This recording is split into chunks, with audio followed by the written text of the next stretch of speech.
ఉద్యోగ అవకాశాలను పొందాలని సందర్భంగా విజ్ఞప్తి చేస్తాను. నేను మా పార్టీ శ్రేణులను కానీ ప్రజలను కానీ అందరూ కూడా కోరుతా ఉన్నా. నేను ఒక యువజన విద్యార్థి నాయకుడిగా వచ్చిన తర్వాత ఈ నియోజకవర్గంలో విద్యార్థి సంబంధించి ఉద్యోగ ఉపాధి అవకాశాలకు సంబంధించి వ్యవసాయ ఆరోగ్యానికి సంబంధించిన ప్రత్యేక ప్రాధాన్యత ఇచ్చే విధంగా కార్యక్రమం తీసుకునేదో భాగంగా ఈ జాబ్ మేళా జరుగుతూ ఉంది. దయచేసి హుస్నాబాద్ నియోజకవర్గంలో ప్రతి గ్రామం నుంచి నిరుద్యోగులుగా ఉన్నటువంటి వాళ్ళందరూ రండి.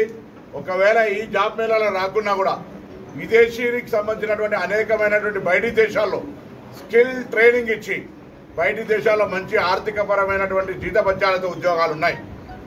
అనేకమైన మందిని ఇక్కడ నుంచి పంపి వాళ్ళకు ఉపాధి అవకాశాలు మెరుగుపరిచే ఆలోచన ఉంది. కాబట్టి జాబ్ మేళాకు సంబంధించిన కార్యక్రమం 24వ తేదీ తిరుమల గార్డెన్ 0 నుంచి పీజీ వరకు జరిగేటువంటి ఈ కార్యక్రమం లోపల యువజన సర్వీసుల శాఖ తెలంగాణ ప్రభుత్వం నుంచి జరిగేటువంటి ఈ జాబ్ మేళాలో హుస్నాబాద్ నిరుద్యోగ యువత అందరూ పాల్గొన్నారు.